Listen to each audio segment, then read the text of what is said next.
The mayor asked me who I was, the odd woman out. He wasn't really asking who I was at that moment. The answer would have been complicated.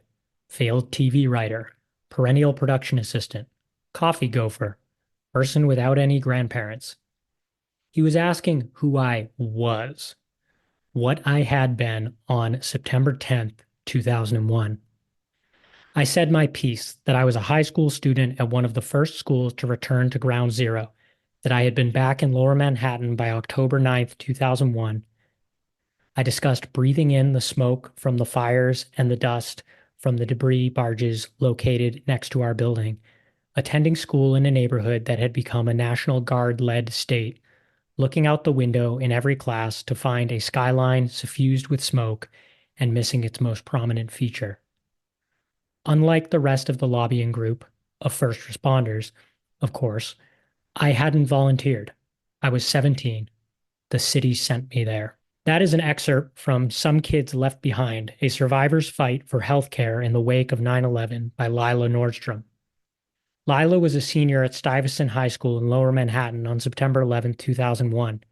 She and her classmates were sent back to school having been told the air near Ground Zero was safe. It wasn't. She spent her 20s watching friends get sick and die from 9/11 related illness and face the same healthcare obstacles as 9/11 responders and other survivors. She became a voice of these less told stories of 9/11 and a fierce advocate for her fellow students and for 9/11 related women's health issues, overlooked as they often are. In 2019, she spoke before a congressional subcommittee with comedian Jon Stewart and a group of 9/11 survivors and responders to secure funding for the 9/11 Victims' Compensation Fund and Health Bill through 2090, ensuring the youngest survivors will be taken care of for the rest of their lives. Welcome to Notes from a Ghost, a podcast about stories and the people who tell them. My name is Charlie, and I'm a ghostwriter. I love a good story. I hope you enjoy this one. Lila, thanks for being here. Thanks so much for having me. One disclaimer for our listeners, you have a cough today, but it's a Yes. normal cold, right? Yes. Yeah, I'm at the tail end of my first cold of the pandemic era, so a little hoarse, but doing my best. Now, you've said you're sick of talking about the worst day of your life, so we're not going to do that here. But I'm curious, there's this phenomenon I've seen with people who have, for better or for worse, found themselves defined by a single event. And sometimes it's a trauma or a disaster. Um, but I've seen it happen with veterans and athletes where it could actually be a really positive event, but it's the one thing they're known for. I'm curious, how does somebody deal with that not always great feeling of being defined in that way, but still engage with said event in a way that is meaningful for them, if that makes sense? I mean, I think in my case, at the very least, there's been this sort of forward momentum for me related to the event. So I think if you're like an athlete who had like one great moment, that event sort of exists squarely in the past, and maybe it defines how people speak to you and think about you for the rest of your life, but it's not like you are still engaged in that moment, really. And I think in my case, at the very least, I have not loved having 9/11 define me. And in some ways, I've felt frustrated with my decision to continue to engage on this because it's allowed that to happen. I mean, I don't think that I realized that that would be the case when I started doing this advocacy work, that I would be like in work environments in unrelated fields and have people be like, well, I don't know why you don't just do this 9/11 work full time, or to kind of like constantly imply that I'm needed elsewhere. So like, I don't need a promotion in my real job because because I should just be doing this 9/11 health stuff. But at the very least, I've had, this sort of advocacy piece of my life, which has meant that 9/11 for me has not been this sort of stagnant event that existed in my past. And when I talk about 9/11, part of the reason I don't really like, it's not that I don't like to share the story of 9/11. It's just that I'm bored of sharing the story of 9/11. That's part of everyone's experience on 9/11. And what it does is just encourages other people to tell me their 9/11 stories. And I actually don't really want to hear them unless they have something, unless they're part of the 9/11 community and they have some relevance to mine. But what I do like to talk about is the advocacy work that I did, coming out of 9/11. And for me, the event is not really just the event. It's a whole series of events that continues to this day, that continues to guide my life in certain ways, and that I have some forward momentum on. Like, I'm still working on these issues. I'm still doing outreach for the health programs that we scored, for the 9/11 community in those hearings. I'm still sort of like engaged in this community. So it's not, excuse me, it's not like just something that exists, in the past. And you also you grew up around grassroots activism, and your parents were involved in that your whole life. Um, but were there challenges that even like that background hadn't prepared you for when you found yourself taking on a leadership role like you did? Oh, yeah, definitely. I think, my mother and father are people who get involved in things. I think my mom's, sort of calls herself like a neighborhood busybody. So she's just like a person who's like engaged in various things around the community. And when there's like issues no one want, excuse me, and there's issues that nobody wants to like pick up, she's the one who picks up the ball on those, and then kind of ropes my dad into it, and everyone gets roped in. But I don't think that she had ever been involved in anything on this scale. And so I think that there were a lot of things that had to do with the politics of being this sort of, being an advocate on, on an issue that was that suddenly had a national scale, that was brand new to me, brand new to her. And I think a lot of those challenges also were things that maybe we could have guessed would be challenges. I think it's not surprising to find that there are challenges to being a young woman in that environment, especially on an issue that is very much defined by men in a lot of ways. I mean, when you think of a first responder from 9/11 in your head, you're thinking of a man. I live in California now, and I'm frequently asked if the reason I'm involved in this is because my dad is a first responder. And I always like, what about my mom? Couldn't my mom have been a first responder? No one ever suspects that it could be me that was impacted by the event, though. And so I think that there's a lot of challenges just sort of like inherent in being a woman in that environment anyway. But also, there are multiple communities in the 9/11 community that kind of have to jockey for position a lot of the time. I think, especially when you're coming from the one community that really has not been defined nationally as heroes, there are sort of messaging challenges that, that you have to overcome. You have to learn how to talk about a community. And I think because of the way that this issue, because of the communities that this issue affected, I had to learn a lot about how to communicate with an audience that really wasn't necessarily receptive to the kind of story I was telling, even though they were receptive on the issue. And so I think, the issues were numerous, and I think a lot of it helped to have my parents sort of behind me this whole time, because I was able to talk through some of these things with them. Like, I think, there's a theater to advocacy, and I think people don't want to admit that often because it sounds like it devalues the work. But actually being an advocate is like quite theatrical. You have to think about what you're going to wear and how you're going to act and what you're going to say and how you're going to communicate with the people around you. And if you're a young woman, how you're going to get heard, and having my parents in the room to kind of bounce ideas off of helped. It's why I started this work in professional wear and ended it in jeans. It's why, there was an era of my work that was just spent essentially lobbying first responders while we were on the Hill so that they would pass my story forward, because I noticed I wasn't getting heard in meetings and I needed someone to echo my story, when we were meeting with congressional offices. And so I think there were a lot of things that I like learned along the way that were not part of my mom's experience or my dad's experience, just because they wouldn't have been, because this was a pretty unique kind of issue. And also, this was an issue that I had been personally traumatized by as well, which is not, something that I think is normally, a part of my parents' advocacy either. Like, something that had very directly affected me in a way that was different than the people around me, and the way that was different than a lot of my community. You had mentioned, a defining feature of your story is that you didn't choose to be there. You weren't even an adult who could have made that choice, and you weren't answering some call. You were in class. You also had the option to just get on with your life, put it behind you, never talk about it again, move to Vermont, like, you know, any number of things. Is there a moment you can point to where you were kind of galvanized and you couldn't not act?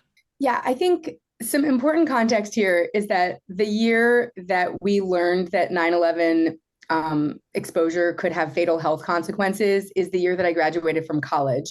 And I graduated from college in a year where healthcare policy was, it was prior to the ACA. And so you would just get kicked off your parents' health plan at 22, and then you were just sort of like in the wilderness. And we were 2 years before a major economic crash. And so a lot of us were seeing the signs of that coming already. And I remember going to this event that my college put on that was supposed to be about what are you going to do about benefits when you graduate. At the time, in many states, it was illegal to discriminate against people with pre-existing conditions. So you often couldn't buy health insurance at all if you were already sick.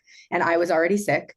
I'd been a lifelong asthmatic, and I was reliant on very expensive asthma medication. And I was worried about how I was going to afford it. I'd been stockpiling it from my pediatrician. He'd been handing me samples under the table, and I'd been using it half as much as directed in order to stockpile enough of it so that I had a 6-month buffer when I left college.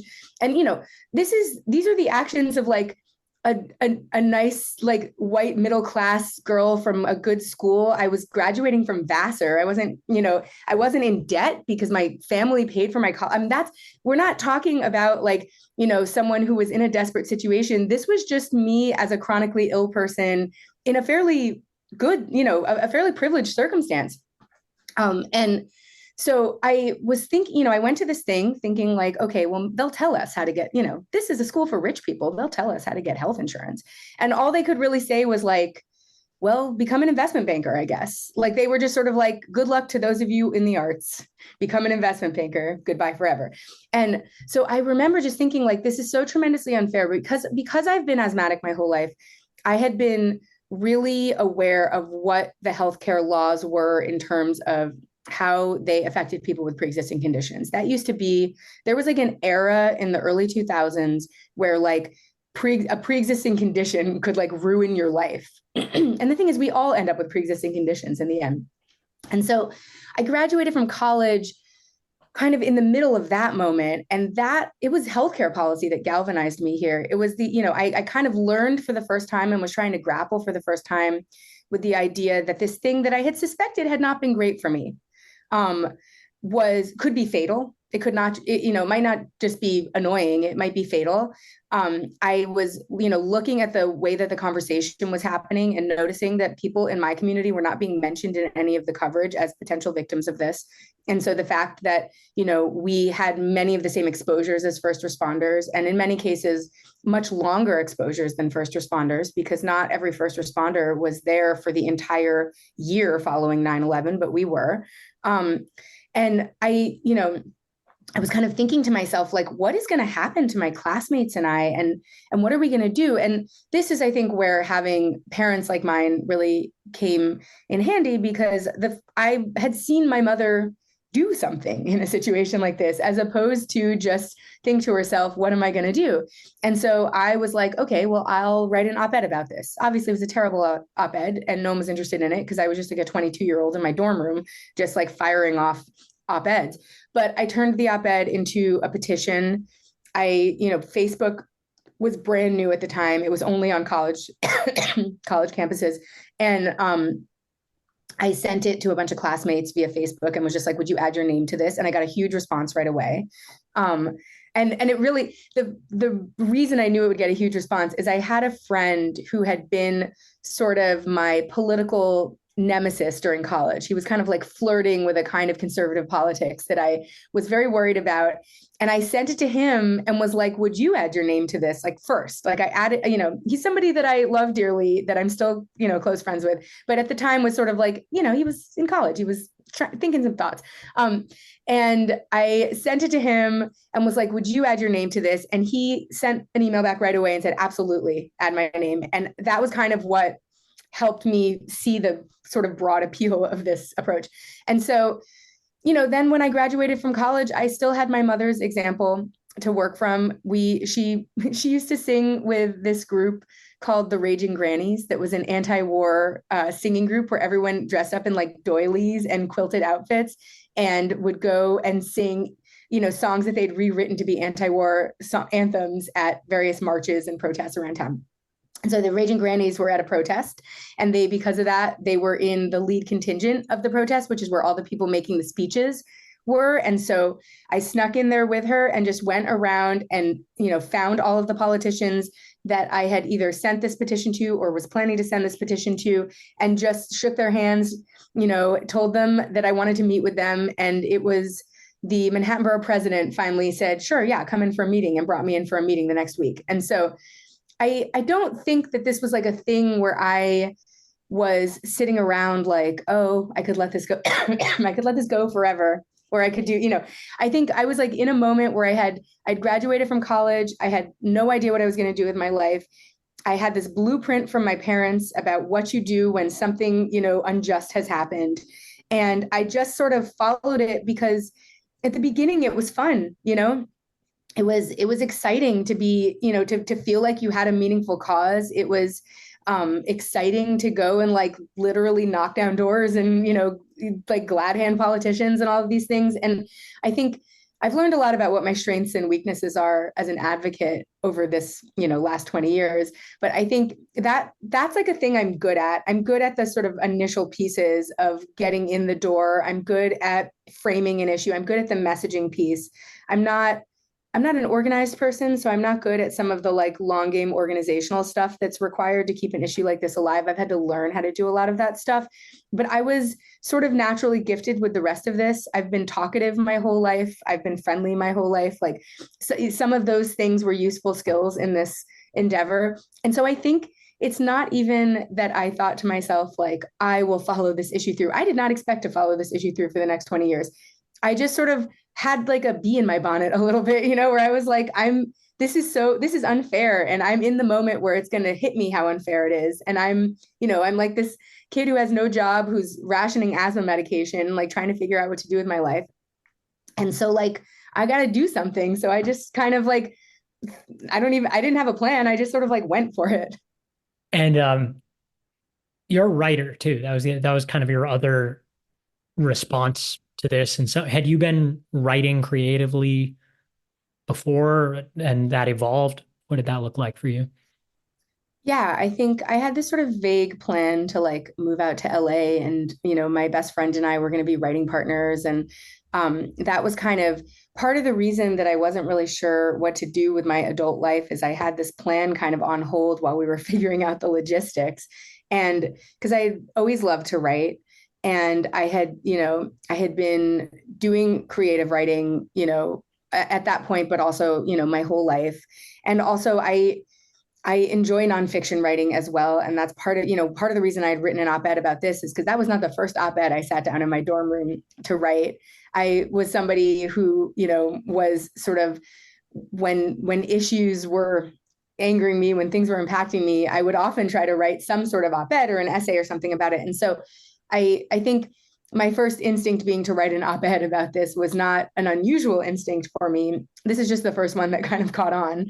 But I think that also, because I had this sort of like these designs on writing, and it was kind of a weird time to be pursuing a career in writing. I mean, every time is a weird time to be pursuing a career in writing, but it was a kind of challenging time because I'm sorry, because though the economy was doing well theoretically, it was really the finance sector that was booming, and every other sector was like already falling apart. This is 2006. It's just before the 2008 crash, and you're starting to see signs of stress in a lot of other sectors at that point. And so, I had sort of dabbled in working in nonprofits and dabbled in trying to find, work in sort of like, more corporate writing, like copywriting type stuff.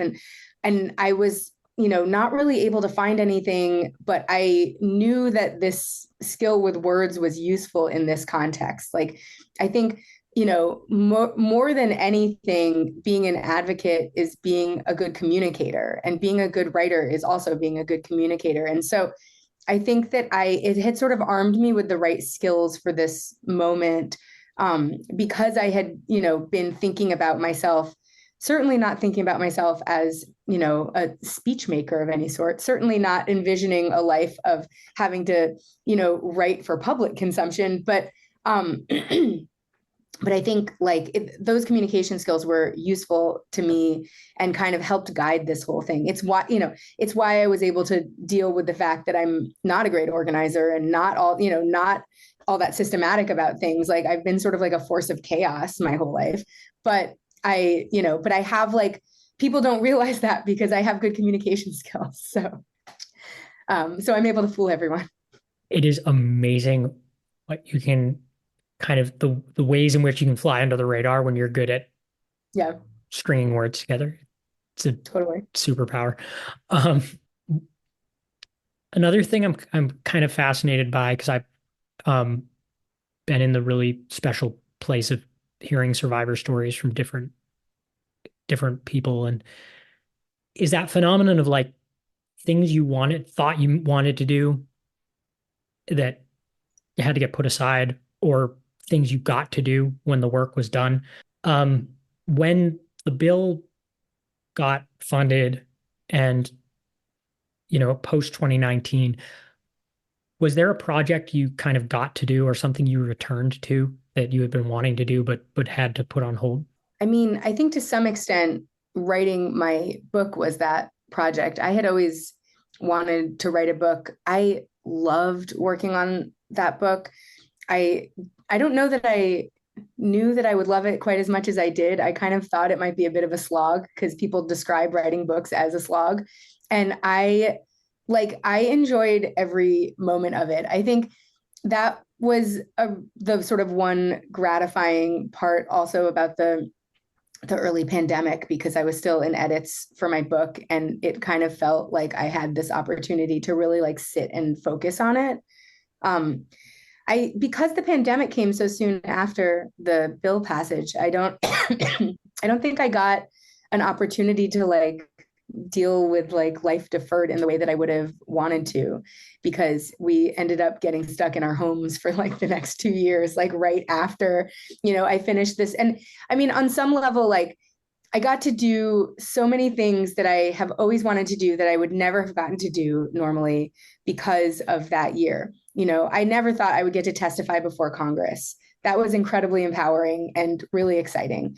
I got to have these sort of little moments where I got to be on some of my favorite media. I got to go tape for my very favorite podcast, which is like a British feminist podcast that I never thought I would get to be on. And I got to instead do a live show with them with with Chanel Miller, who's like a blockbuster writer. And so like, I got some of these opportunities that came right before lockdown started were so exciting. And then, I think it was actually kind of not, it was kind of nice to have a year to recuperate in my house after that, because it had been like such a wild year. I had spoken at all of these events. I kept jumping planes to Washington. Like there were just so many exciting things that happened. But I don't feel like I got the chance to kind of like do a dream deferred thing, because I feel like nobody got that chance after 2019, because we all got just like stuck at home for the rest of our lives. I think now is sort of like the moment I'm trying to figure out like what was the dream deferred thing that is accessible to me. I mean, I had a separate career for the entire length of this advocacy process, working in entertainment. And that is also an industry that has fallen apart, in the last year or so because of the strikes and because the pandemic kind of, had ancillary consequences for people. And so I think right now, I just turned 40. And so I'm like now trying to figure out like what was the thing that would have, that I would have liked to do in the midst of all of this that maybe I can try to do with a little less baggage now, because I don't have to frame myself as like a 9/11 person in the same way. And anything you're working on now that you want to talk about? Oh yeah, I have something I'm working on now that I'm excited about that is, I think, well, I would like to write another book. So I have been working on some other book ideas as well. But I have a project with a friend of mine that is a podcast. It's still in a pitch stage, but we've been sort of scripting it. That is about the Giuliani years in New York City. I'm like a political junkie. Like part of the reason I think that I enjoyed this work is I'm a bit of a political junkie. I'm a bit of an elections junkie. And in living in California, I've learned a lot about the kind of weirdly incorrect perceptions people have around New York City's, these sort of like men that have risen out of New York City politics that have been defining national politics recently. And Giuliani in particular has always fascinated me because I think in a lot of ways I have felt sort of like betrayed by his reputation because it's linked to 9/11, because he got this reputation for being America's mayor, in the aftermath of this event that I feel that he failed me personally and my whole community during. And so I wanted to also revisit, his time as mayor, for kind of with an eye to a national audience to kind of explain that he was not well liked or even successful by the point that 9/11 came along, to kind of tell the story of how America's mayor happened and start at the very beginning, because I think I'm a child of the Giuliani era in New York City. I grew up in the Giuliani era. Giuliani's New York really is like that's the New York I am of. And I also think that he is like an ultimately silly person who has been silly for that entire time. And so in any case, I wanted to tell that story, but through the lens of somebody who was shaped by it.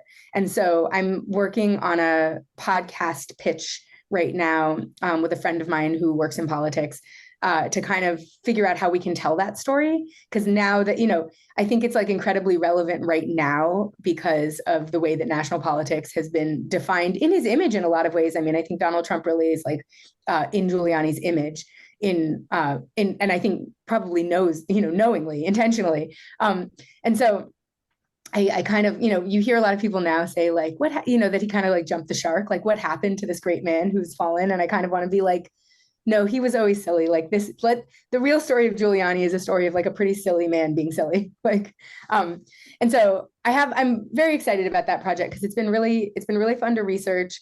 I love New York City history, and it's given me an opportunity to kind of revisit an era in New York City that I don't think has been sort of defined in the way that like the 80s and the 70s and the 60s in New York were. I think the 90s in New York feels a little bit like amorphous.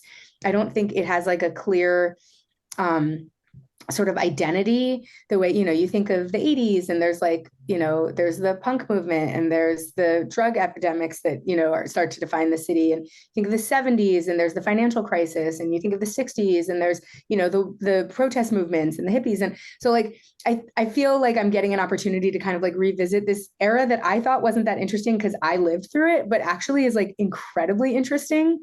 And incredibly impactful. It's like, it's really the era that defines what New York City is right now. So in any case, that's a long-winded way of saying, yes, I do have a project that I'm working on that I'm excited about. That sounds great. There's when we sign off, I know somebody who would be a very good person to talk to for that. Oh yeah, that'd be great. But off the record, he'll talk on the record, but I'll Right. tell you when we're done here. Right. So where can listeners find you? They can find me. I have an elections podcast that I do regularly with a friend that's called Brain Trust Live. So they can find me on the airwaves as well. But I have a website that's just lilanordstrom.com where you can find my book. You can find my, other writing that I've done, any, my media appearances and things like that. And also the podcasts that I am involved in. And last kind of mandatory question. And I've noticed you and Bridget and Phil, who we both know, um, all kind of mention this when you give talks. So I know at least one person who is eligible for the 9/11 health program and has not signed up. Um, What should and they do? I'm sure there are others listening. What do people need to know about that? So there are two programs that they should be aware of. One is called the World Trade Center Health Program, and one is called the September 11th Victim Compensation Fund. The World Trade Center Health Program is how you get access to both. So that's the one to look into. If you are somebody who was in Lower Manhattan on 9/11 or during the cleanup, and the cleanup goes until July 31st of the following year. So we're talking about a pretty long period of time. If you lived, worked, went to school, or responded to the disaster in Lower Manhattan, then you likely qualify or at least eligible for these programs. If you're not a first responder, you also need to be symptomatic with at least one of the qualifying conditions in order to qualify for this program. And so I think a lot of people feel like that becomes like a big barrier to entry, but the bar is actually pretty low. There are plenty of conditions that qualify you that are like anxiety and like, GERD, like, if you have like rhinosinusitis, which is just like essentially allergies, then you qualify. And so we encourage anyone who has any of the qualifying conditions, and you can find a list of the qualifying conditions at the website of the organization that I founded, Stuy Health, which is stuyhealth.org. You can, if you were a student downtown, you can find a list of the schools that qualify you. And you can also just find out the steps to applying to the program. It's super simple. It's very quick. And you do not need to prove that your illness is 9/11 related.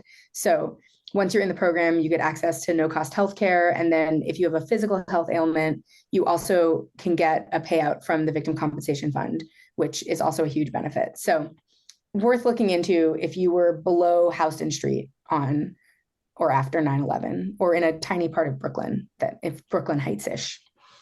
What is it that John Field said that we don't have to prove the pile made us sick? They have to prove it didn't make us sick. Exactly.